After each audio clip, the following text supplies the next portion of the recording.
बुध ग्रह का हमारे ज्योतिष में बहुत ही महत्वपूर्ण स्थान है। अगर कुंडली आपके होरोस्कोप में बुध किसी प्रकार से दूषित हो जाए तो जीवन में बहुत बार आप ऊंचाइयों तक नहीं पहुंच पाएंगे। बुध जो कि आपकी बुद्धि का कारक है, बुध जो आपकी वाणी का कारक है, आप खुद ही सोचिए कि आप बिना बुद्धि के, बिना तीव्र बुद्धि के, बिना अच्छी वाणी के जीवन में कोई बहुत ज़्यादा तरक्की कर सकता है? आपका जवाब होगा कि नहीं।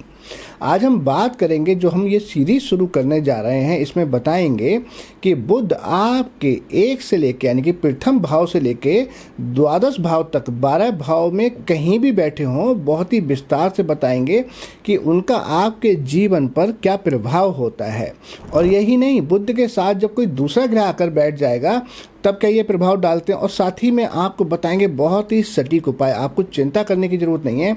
आपकी कुंडली के किसी भी भाव में कैसे भी बुध बैठे हों, खराब से खराब बुध बैठे हों, ऐसे ऐसे उपाय बताएंगे आपको कि अगर आपने वो कर लिए तो आपका खराब से खराब, अशुभ से अशुभ बुध, कितना भी मैलेफिक आपका मरकरी प्लैनेट हो, वो आपको शुभ फल देना शुरू कर देगा। और आप देखेंगे आपके जीवन में बुध की खराबियों की वजह से आपकी वाणी खराब हो रही थी, या आपकी बुद्धि कहीं ना कहीं ऑन द स्पॉट डिसीजन नहीं ले पा रही थी, और बुध आपकी बहन, बुआ, बेटी का भी कारक, अगर उनको कोई तकलीफ हो रही थी तो वो सब तकलीफें आपकी दूर हो जाएंगी और आपका बुध आपको शुभ फल देना शुरू कर देगा, जिससे आप जीवन में बहुत ही लाभ प्राप्त करेंगे। तब इस सीरीज में आप हमारे साथ बने रहिएगा, अंत तक आप इस वीडियो को देखिएगा। इस वीडियो को देखने के बाद में आप समझेंगे कि बुध का क्या कार्य होता है, बुध जीवन में किस तरह के प्रभाव देता है, और बुध जब किसी घर में बैठता है तो उस घर से संबंधित चीज़ों के जीवन पर किस तरह से प्रभाव डालता है। वीडियो शुरू करें उससे पहले आपसे आग्रह करेंगे कि आप कमेंट में जय माँ दुर्गे लिखकर कमेंट अवश्य करें, या आप लिख सकते हैं जय श्री गणेशाय नमः, क्योंकि ये दोनों ही ग्रह बुध ग्रह के कारक ग्रह हैं। और अगर आप अपने चैनल पर नए हैं, आपने अपने चैनल को अब तक सब्सक्राइब नहीं किया, तो चैनल को सब्सक्राइब करें, बेल आइकन के बटन को अवश्य दबाएं, जिससे जब भी हम कोई नई अच्छी जानकारी की वीडियो अपलोड करें वो सबसे पहले आप तक पहुंचे और आप हमारी किसी भी अच्छी जानकारी से वंचित ना रहें। क्योंकि ये तो जानकारी हम आपको दे ही रहे हैं, लेकिन भविष्य में ऐसी ऐसी जानकारियाँ देंगे कि जिन ज्ञान को अर्जित करने के बाद में, ऐसे ज्ञान लेने के बाद में आप अपने जीवन के स्तर को बहुत ही ऊपर उठा पाएंगे।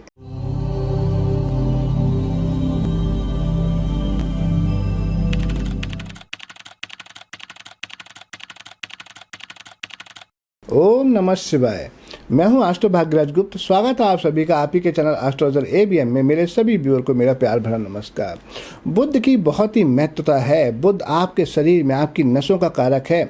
बुध की सबसे बड़ी निशानी होती है कि बुध जो है वो दांतों के कारक हैं। अगर आपके बुध कहीं गड़बड़ हैं तो आपके दांतों में कोई ना कोई समस्या अवश्य होगी, चाहे वो कैविटी के रूप में हो, दांत आपके बड़े हों या छोटे हों या टेढ़े हों, किसी भी न किसी तरह से वो खराब हो रहे होते हैं। और सबसे बड़ी इसकी निशानी होती है कि जब भी आपको कोई डिसीजन लेना होता है तो आप ऑन द स्पॉट डिसीजन नहीं ले पाते। आप बाद में सोचते हैं कि मैंने उस व्यक्ति को ये बोलना चाहिए था, मैंने उस समय उसको ये क्यों नहीं बोला, यानी कि मीटिंग खत्म होने के बाद आपको याद आता है। इसी तरह से और बहुत सारी चीज़ों के कारक है। अगर बुध आपके अच्छे ना हो तो आप बहुत अच्छे व्यापारी नहीं बन सकते। बुध आपके अच्छे ना हो तो आपकी राइटिंग साफ नहीं हो सकती। ऐसी बहुत सारी चीज़ों के कारक हैं। आज हम बात करेंगे कि बुध जब प्रथम भाव में बैठे होते हैं, कुंडली के फर्स्ट हाउस में, तो संपूर्ण जीवन पर क्या प्रभाव देते हैं। उनके साथ जब कोई दूसरा ग्रह आकर बैठ जाता है तब क्या प्रभाव होता है, और आपको वो सटीक उपाय भी बताएंगे कि आपकी कुंडली के प्रथम भाव में कितने भी अशुभ से अशुभ बुध हों, वो आपको शुभ फल देना शुरू कर देंगे। मिथुन लगन वालों के लिए हम देखें तो मिथुन लगन वालों के लिए लग्न में बैठा हुआ बुध पूर्ण रूप से एक सम्राट की तरह होता है। बुध के लिए मिथुन राशि का उसका अपना ही घर है, इसलिए वह अपनी राशि में बैठा हुआ पूर्ण शक्तिशाली होता है। बुध ग्रह जो हैं वो मिथुन राशि और कन्या राशि के स्वामी होते हैं। मिथुन राशि आज के युग में आर्थिक विकास और आर्थिक प्रबंध की राशि मानी जाती है, और बुध ग्रह भी आज के ज़माने में आर्थिक क्षेत्रों में आविष्कारों के माध्यम से अपने योगदान का कारक हैं, जैसे कि बिजनेस मैनेजमेंट, कंप्यूटर, नए ढंग से व्यापार व व्यापारों में नवीन विचारधारा का विस्तार यही करते हैं, उसी के कारक हैं ये। और लगन में बैठा हुआ बुध व्यक्ति के आर्थिक पक्ष में बहुत ही अच्छा सफल बना देता है, बहुत ही अच्छा फल देता है। बुध ग्रह का हमारी वाणी से बहुत गहरा संबंध है। इस लगन में बुध होने से व्यक्ति की वाणी में मधुरता तो आती ही आती है, इसके साथ साथ वाणी में एक प्रकार की दुनियावी बुद्धि का विशेष तौर से विकास हो जाता है। अब ये व्यक्ति के दूसरे पे ग्रहों पर निर्भर करता है कि इस बुद्धि और वाणी की शक्ति का प्रयोग व्यक्ति जातक किस रूप में करेगा। बहुत से लोग इस बुद्धि से धन कमाने में बहुत सफल भी हो सकते हैं, लेकिन कुछ लोग आपको ऐसे भी मिलेंगे जो जिंदगी भर दूसरों को नसीहत देने के चक्कर में या अपनी योग्यता के बखान करने के चक्कर में ही संपूर्ण जीवन आपका जो है वो निकाल देते हैं, यानी कि अपनी ही तारीफ करने में समय नष्ट कर देते हैं।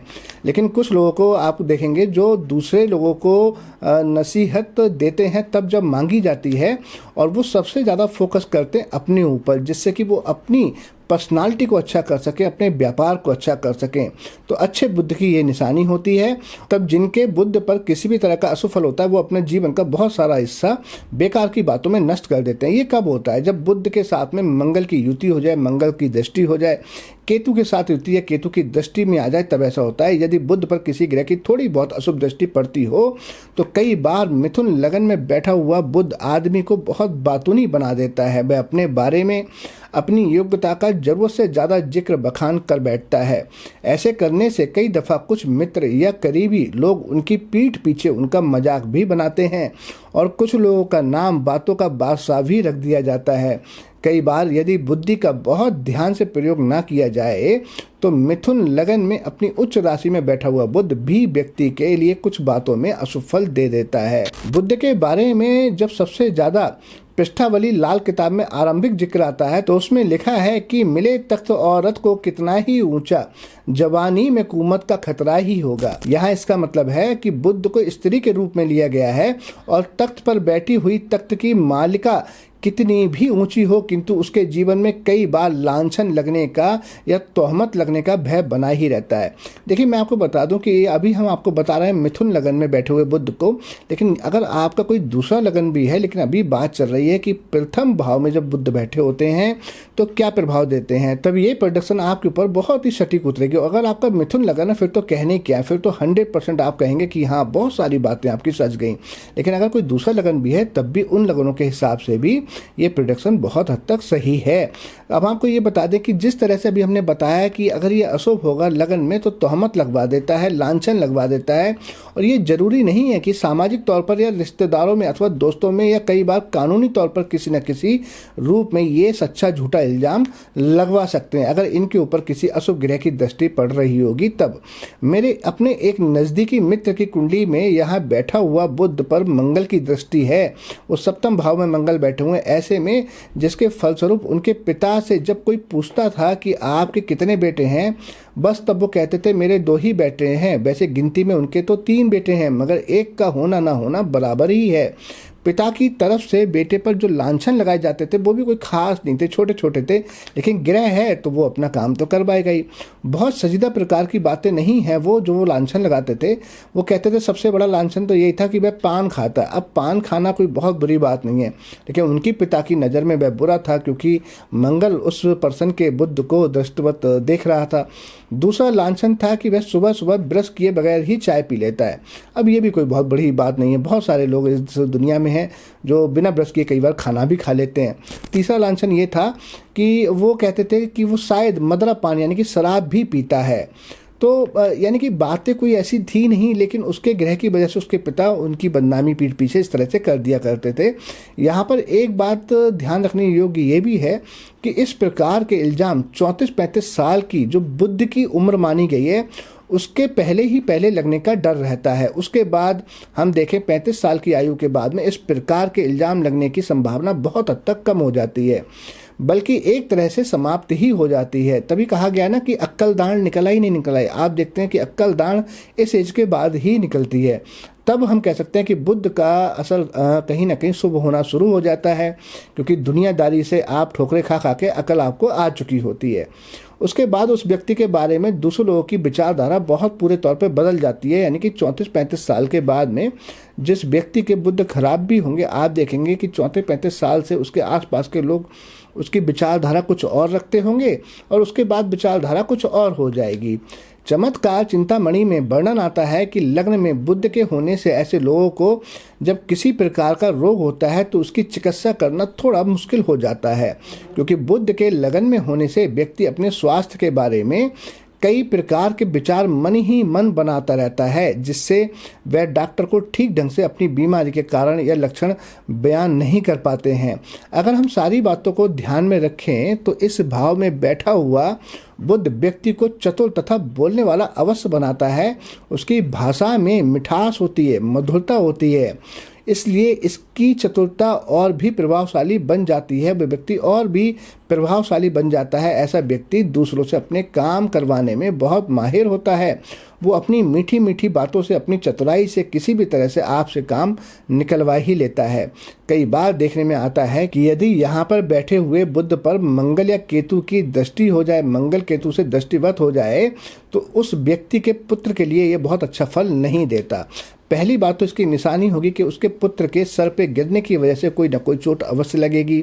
कई दफ़ा शिक्षा अधूरी रह जाती है और या पुत्र की प्राप्ति में किसी प्रकार की बाधा भी आ सकती है। अगर दूसरे ग्रह उसको सपोर्ट नहीं कर रहे हैं तो वो पुत्र की प्राप्ति में वो हम कह सकते हैं कि उसको पुत्र प्राप्ति ना हो, ऐसा भी हो सकता है। हाँ, अगर इनके ऊपर बृहस्पति की दृष्टि डल जाए, कहीं से बृहस्पति कुंडली में शुभ होकर बैठे हों, तब ऐसी समस्या नहीं आएगी। यहाँ पर बैठा हुआ बुद्ध व्यक्ति को लेखन शक्ति को बहुत बढ़ा देता है। ऐसे व्यक्ति की जो राइटिंग है बहुत अच्छी होगी और लिखने में बहुत माहिर होंगे, बहुत स्पीडली लिखते होंगे। इसके बारे में हमारे पुराने ग्रंथों में काफ़ी वर्णन आता है। यवन मत के अनुसार मिथुन राशि में बैठा हुआ बुद्ध व्यक्ति को विद्या अभ्यासी बनाता है। दूसरे जोशियों का ये विचार है कि वह व्यक्ति लेखन द्वारा भी धनोपार्जन कर सकता है, पैसे कमा सकता है। लेकिन यहाँ पर इस बात का जरूर ध्यान देना है, ये याद रखना है कि यहाँ बैठा हुआ बुद्ध सृजनात्मक लेखन शक्ति के लिए इतना सुफल नहीं दे सकता। सृजनात्मक शक्ति से मेरा मतलब कोई उपन्यास, कविता लेखन से है। आमतौर पर यहाँ बैठा हुआ बुद्ध आदमी को उस तरह की विद्या के बारे में अच्छा फल देता है कि जिसका मैंने आपको पहले ही जिक्र किया है। यहाँ बैठा हुआ बुद्ध एक अच्छा पत्रकार, एक अच्छा संवाददाता बना सकता है। और इसके अलावा हम कह सकते हैं कि वो कोई मैगजीन लिख सकता है, या हम कह सकते हैं कोई विज्ञापन एजेंसी को चला सकता है। संदेश लिखने के लिए भी बहुत ही अच्छा बुद्ध यहाँ पर होता है। अब आपको समझना ये पड़ेगा, मैंने बताया कि बुद्ध यहाँ पर जब बैठा होगा तो कौन से व्यापार के लिए ज़्यादा अच्छा होगा। दूसरों लोगों तक संदेश पहुँचाने की ऐसे लोगों के अंदर योग्यता होती है। ऐसे लोग बहुत अच्छे गुप्तचर भी हो सकते हैं।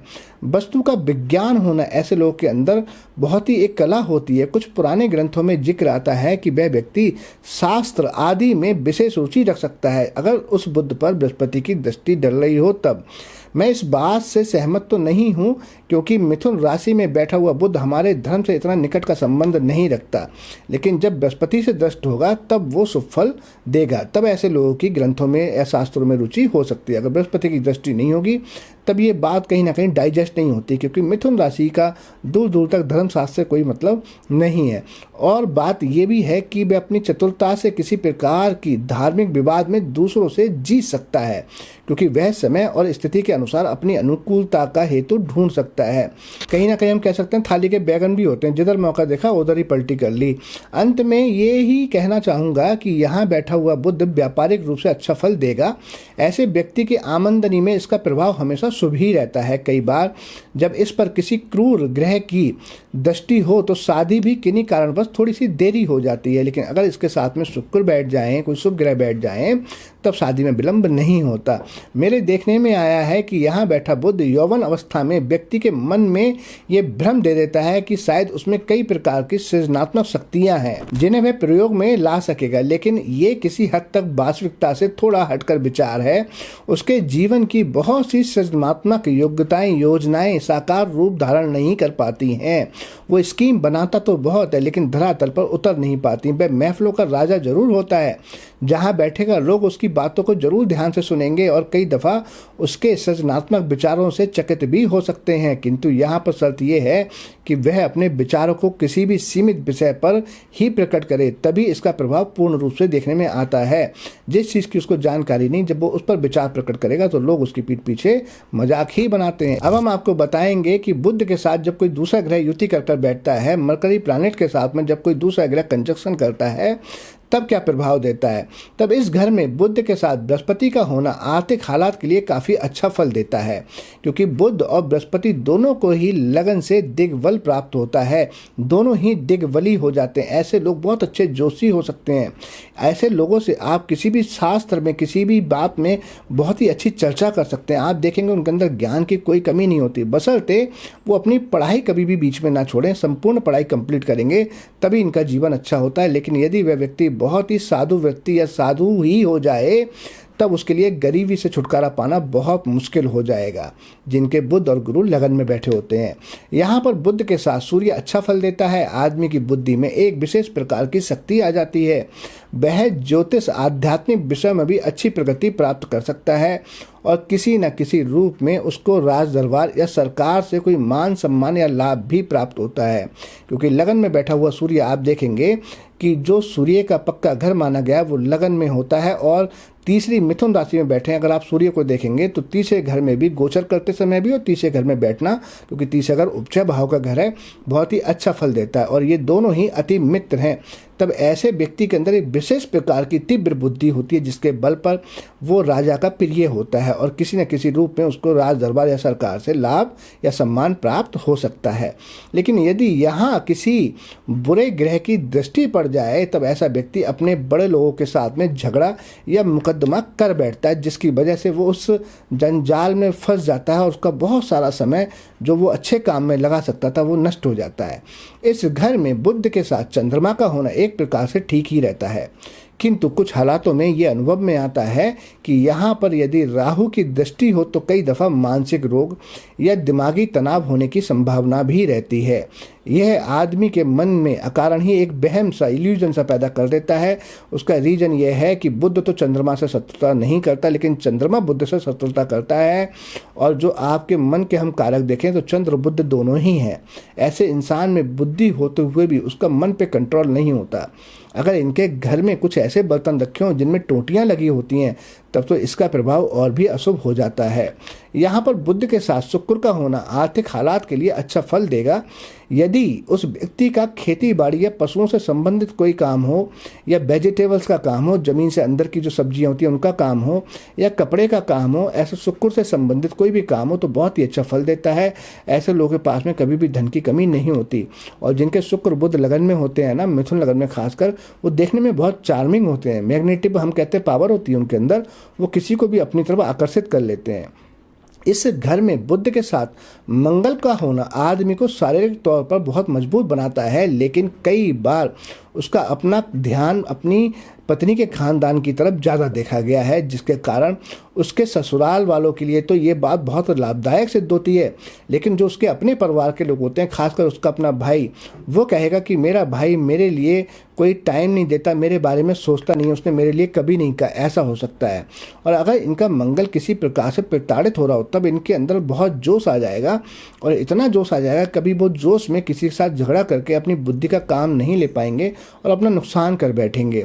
तो यहाँ पर इसको मंगल बद बोला जाता है। तो मंगल बुध के उपाय करना बहुत ज़रूरी हो जाता है।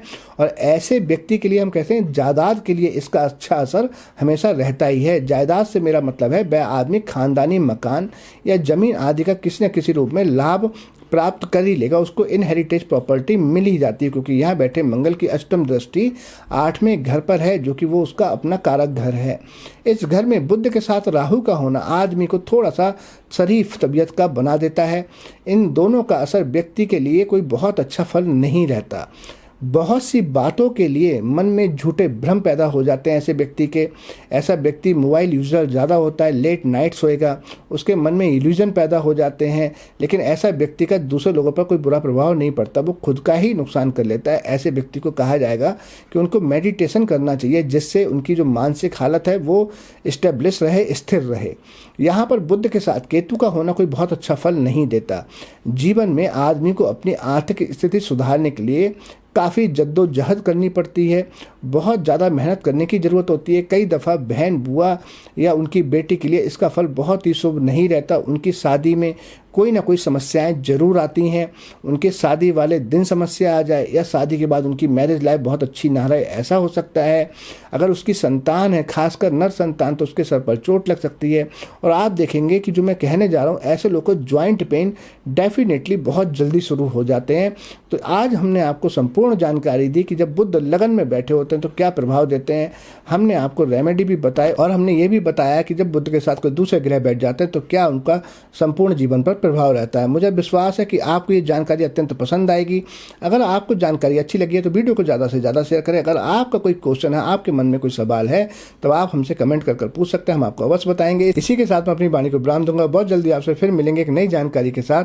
तब तक मुझे इजाज़त दीजिए। नमस्कार।